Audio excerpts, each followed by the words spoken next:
Hello, and welcome to another episode where we're continuing our journey, deep diving into anxiety, always a big topic. A couple weeks ago, I talked about the different brain regions that contribute to anxiety and the different things that happen in the brain when anxiety is triggered. And then last week, of course, I talked about the different areas that can be affected. I do want to talk more specifically today about the amygdala and the cortex because they have a very special connection when it comes to anxiety that's really important to know. Now, definitely listen to 2 weeks ago if you haven't, because I do talk about, I give a brief overview of the brain. I don't want to bore anyone, so I kept it short and sweet. But just for a quick recap, that amygdala sets off all those alarms in the brain and it sets off that fight or flight response, and it creates a lot of anxiety our kiddos experience. And when it's really hyperactive, that amygdala, it can actually contribute to the panic attacks that some of our kiddos experience. The cortex, that's the amygdala tamer, and it helps us to think rationally and logically and make good decisions and helps kind of dampen down that amygdala to calm us down. Now, we talk about the prefrontal cortex as the control center of the brain because it's supposed to control our thoughts and our behaviors. And its main job really is to help us control our emotional responses so we don't get so stressed out and we don't overreact. So it's supposed to help us interpret the signals that the amygdala is sending out, because the amygdala is just essentially taking in information from all of our senses, things that we smell, see, hear, touch. So it's taking in all this information. So our prefrontal cortex, it's supposed to sort of sort through what's actually, something that we really need to pay attention to and things like that. So it's interpreting all those signals, and it's supposed to tell our amygdala, now, like, that's not that bad. Just calm down, take it easy, right? It's not the end of the world. So it's supposed to help us calm down, especially when it's non-threatening situations.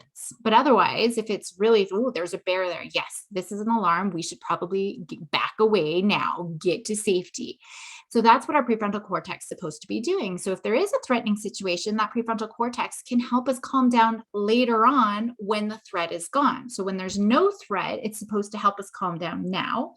When there is a threat later on, it can help us calm down. However, it's the last part of the brain to develop.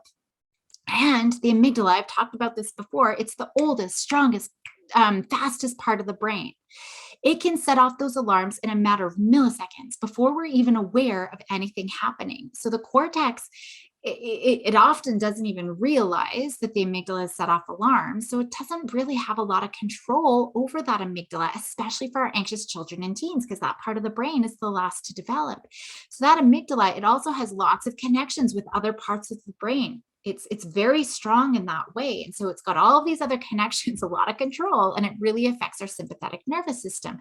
It really affects our hormones, and it affects our cortex. We know that it can actually really weaken that connection with our prefrontal cortex. It's constantly taking in information from our environment. Every second, every millisecond, it's taking in all of this information through our senses, and it's immediately going to respond to any potential danger, even before we realize there's a danger. It's kind of like when you've got a ninja reaction, you're like, whoa, I had no idea. Like, it's not until afterwards, right? You've probably had a very close call situation where maybe you were driving and you hit a patch of ice and you just go into, you get tense all of a sudden, and you won't even notice, but your heart's going to start pounding, right? And you're quickly jumping into action to stop yourself from getting into an accident. But once you're safe again, you realize, what just happened? And that's when you can feel yourself shaking and your heart racing and maybe pounding in your head because it happened so fast, right? And so we need that to stay safe. The amygdala has to take over. It has to just control the brain, because if we're thinking, oh my gosh, I just hit ice. Well, I'm going about 90 miles an hour. Well, that's really fast. 90 kilometers an hour. There's another car coming towards me. I could either put on my brake. I could let off the gas. I could run into this curb. Like, by the time you're thinking about your options, you're crashed, right? And so our amygdala just has to let us, it just gets our body into motion to take over. And so it takes over that rational thinking part of the brain. And when it does, it totally takes over our thoughts, and it gets us onto focusing only on the potential danger. And so anxious kiddos, they're often very sensitive to things going on around them because they're constantly on the lookout, and they've got that really hyperactive amygdala. They're just always looking for danger, and everything is a potential threat. When humans first started roaming the earth, there were lots of dangers. And we evolved over time, and our brains had to evolve to help us survive by looking out for dangers. So there's some things that are hardwired into the brain, right? We might see things like babies. I mean, even just their taste, they don't really like sour vegetables when they're newborns, or well, you're not going to give broccoli to a newborn, but when they first start eating solids, they don't really like things like broccoli because it could be poisonous. And so that's sort of hardwired into their brain, even for preferences for taste. They prefer sweet things because they're probably not poisonous, right? So that's definitely preferred. But other things that are sort of hardwired into our brain, heights, snakes, even spiders, because those things could kill us back in the day, right? When there were predators. For me, it's cougars. It makes sense that I'm scared of cougars when I'm all alone up in the mountain in the springtime. Another big one, it's not belonging. That makes sense because if you weren't part of a caveman tribe, you were pretty much dead. You couldn't survive on your own. You had to have others. You had to be part of a tribe to survive. So social anxiety, that sort of makes sense too. Those things make sense because they have been a threat to humans since the beginning of our time. However, failing a test, not hardwired. Driving a car, not hardwired. Flying a plane, well, maybe falling from a plane, but flying a plane, no, it's not hardwired. We didn't have planes back then. So we learn those fears. With the amygdala, it learns through association. So that means the amygdala, it pairs things together. And there does not have to be any rhyme or reason what it pairs with. I know someone who had an accident. They were listening to Fleetwood Mac, and the particular song initially became a trigger to panic attacks. Every time they heard that song, it reminded them they were flooded back by the accident. But guess what? Well, first of all, the song had nothing to do with the accident, but it was the song that was triggering that memory, that amygdala, to start setting off the alarms. So the amygdala latched on to that song and created a story, even though the song had nothing to do with it. But remember, our hippocampus is right next to our amygdala, so it's going to hold on to that story really tightly. And then it generalizes so fast. So it wasn't even just that song anymore. It became any Fleetwood Mac song. And then it started to generalize to other bands and songs that sounded familiar or similar, to Fleetwood Mac. And so we see this huge generalization of the anxiety. And we can see this learning happening, even though the song had nothing to do with the accident. That's what's setting off the alarm. I've also talked in the past about little Albert. He learned to fear rats. At first, he wasn't scared of rats. It wasn't hardwired into his brain. This is kind of cute, but it was paired with a loud sound to startle him. So he learned to fear rats. But it ended up generalizing for anything white and soft, like a cotton ball, he became scared of because it was, small and soft. But it generalized to even other things, like a fur coat, like a black fur coat he got scared of. And that's because the amygdala, it does not use detailed information. It doesn't look at specific information. Oh, I was turning left on a busy highway. That's, what I need to look out for. Or these little white rats. This is what the white rat looks like. It doesn't care. Anything that looks like that white rat or anything associated with the accident now becomes an association. So it processes information so fast, it can't look at the details. And so it responds so fast, it can't look at the details, even before a thinking rational brain has even had a chance to realize anything's going on. So that could also help us look at all the facts of the matter, right? That thinking brain is what helps us interpret all of the information, and we can really start to look at it. But if the amygdala is already triggered and taken over, we don't have a chance to interpret that information. And so the amygdala, it's using really broad information, which makes it really easy for those fears to generalize.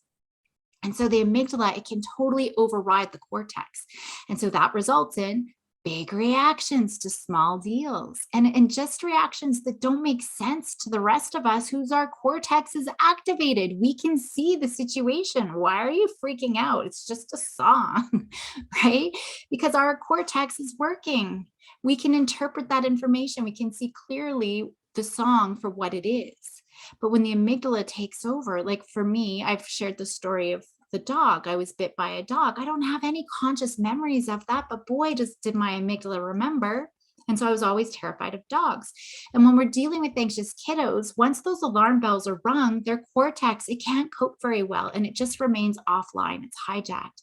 It can't take control of that amygdala. So telling them it's not a big deal or to calm down, that's not going to be helpful in the moment. And I know I've said that so many times, and it's a point that I always have to repeat because it's so hard for, especially adults and like parents or teachers to not say to their kiddos. But over time, our job really is to help that cortex stay online. And again, that's a point that I'm repeating over and over and over again, because any work that we do, that's the goal, is to get that cortex to stay online, or at least get it back online as quickly as possible so the amygdala doesn't run amok everywhere. Now, one thing to remember, and I know I keep planting these seeds, is that the amygdala learns through experience. So, like the dog, right? I don't have to remember that situation when I was dog as a baby. I have no conscious memories, but that amygdala learned through that experience that dogs are dangerous. And it didn't tell me that it was a German Shepherd. That's my hunch is it's a German Shepherd, but I don't know for sure. So I think it's a German Shepherd, but I didn't have time. I don't even know. I was a baby. I don't even know dogs very well, right? But it just became all dogs are dangerous. And it held on to that story until I could learn a new one. So experience is really important. The reason I say that is talking does not help with learning. So it's definitely something to think about. If you are talking with a kiddo for an hour, that's not going to rewire their brain. They actually have to learn through experience. Now, the amygdala is not the only thing that can trigger anxiety. We might start thinking something consciously in our cortex. That can affect the amygdala to set off the alarm bells as well. Again, our brain can't tell the difference between me worrying about doing well on a test or being attacked by a cougar. The amygdala's reaction is going to be the same. So the cortex can cause problems too. Even though it's meant to be the anxiety tamer, it can actually stir the pot a little bit. So the cortex, it can influence the amygdala to ring the alarm bell in a few different ways. So one, of course, is thoughts. Worrying about something that might happen in the future, those anticipatory worries. I've got a young woman who worries about something that she might do now that might affect her 80 years into the future. So we have, how do you learn from that it's not going to affect her? Because she's like, I don't know, Caroline, it still might in 80 years. But sometimes it might just be a worry about taking the bus to school right now. So sometimes there are more immediate things where we can learn a little bit easier. Because maybe there's going to be a bully on the bus, or maybe there's going to be an accident, or maybe I'm going to forget my lunch on the bus, or maybe. So even if it's just the short term, so it doesn't matter how far into the future, there's those anticipatory worries. Any chance that something could happen, that sensitive, anxious brain just kind of globs onto it and doesn't really let go. But sometimes it's not thoughts. Sometimes it's just pictures and images. And a lot of times kiddos don't even necessarily have a story. They don't even know what's going on. It's just these scary thoughts and they can't really articulate it. And I have a lot of my teens in particular who have really disturbing thoughts. And then a story comes along with it. So they're worried that something's wrong with them. And I can't tell you how many teenagers that have come to me since COVID this past couple of years. I mean, just worrying that they're having these, what they say are crazy thoughts. And so they start to worry that they're psychotic or they've got borderline personality disorder or something like that. And a lot of it started with those really scary things that they were thinking about, or pictures that they were seeing in their mind. And so then they really work themselves into a frenzy with these thoughts. And then they start to Google. And I tell you, Google is a very, very dangerous place for an anxious mind. And so they start to associate with all of those things. So that's another way. Now, so whether we are seeing pictures in our mind, worrying about the future, we might also remember something that's happened in the past that contribute to anxiety. So, maybe I said something to a friend that I regret, right? So I'm thinking about that, or maybe something that I ate when I was pregnant with my daughter. Did I cause my daughter's ADHD? I mean, that was something that I struggled with for a long time, right? But then we often worry about the future. So, if I had done something I regret, now I'm worrying about the future repercussions of that. I remember once I stole a chocolate bar. I was just grade 7, so I must have been about 11 years old. I was a young grade 7. And I have no idea why. I was by myself. So it's not even like I have no idea why. But I do remember feeling terrified for the next few days, terrified. Every time the phone rang, I was sure it was going to be a cop. And I mean, I ran home. The store wasn't very close to home, and I ran home the whole time, terrified. And it was just like a little egg, like a little chocolate egg. And the phone rang, and I was sure it was going to be a cop, right? And every time the doorbell rang, I'm sure it was going to be a cop coming to take me away. And then, I went to school, and I went to it was a bad junior high, and we had police coming through doing drug checks all the time. And so, of course, the next day, police were coming and checking lockers. Obviously, I actually threw the chocolate bar away. I did, like, the egg away. I couldn't even eat it. I was so terrified. But when I see the cops coming to the school, right, I start to panic. And so I know that it took a long time for me to really relax, to be like, okay, I didn't get caught, nothing happened. But it was really bad those first few days. So I'm just worried and worried and worried. But of course, there's future, but just thinking about it, and I was replaying and replaying. Why did I do that? Just beating myself up. Why did I do it?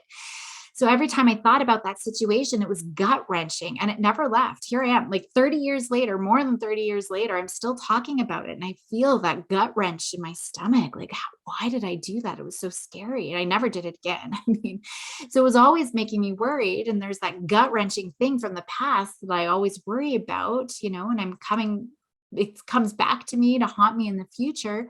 Mostly, as I got older, I wanted to be a police officer. And so I was always thinking back to what I had done, because I was terrified I'd be rejected, because I'd have to disclose that I stole the stupid chocolate bar. And I was so terrified of having to do a lie detector test to get onto the police service, and so it was just terrifying, like even into university, this stupid thing that I did when I was 11 years old. So the lesson learned, I never stole again, that's for sure. But that incident really haunted me. So we can look at the different ways, experience or thoughts or different parts of the brain. It can all contribute to anxiety. The goal is to help calm that cortex down before the amygdala can take over, right? That's really incredibly helpful, because once the amygdala triggers, we don't have a lot of control over it. So you do need to know when that cortex is starting to cause problems, which is why I wanted to talk a little bit more about the brain today, to see, can we start differentiating between the cortex anxiety, the amygdala anxiety? At the end of the day, it doesn't really matter. Anxiety is anxiety is anxiety. But if we can get that skilled, that we can tell the difference and we can catch it before the amygdala is rung, I mean, that makes our work so much easier. But you do need to know once the amygdala is taken over, because our approach is going to be different. So things that you might be doing for the cortex, you're not going to be doing if the amygdala is taken over, right? You can't ever talk rationally to the amygdala, so that'll never work. So I'll leave it there for today. I do go into a lot more detail about those different pathways to anxiety in the anxiety training program. But I think that that's good just to kind of think about, there's lots of different ways, again, highlighting that there's different parts of our brain as well that can really contribute to anxiety. So goodbye for today. Go help those anxious kiddos be bold and courageous, and I will see you next week.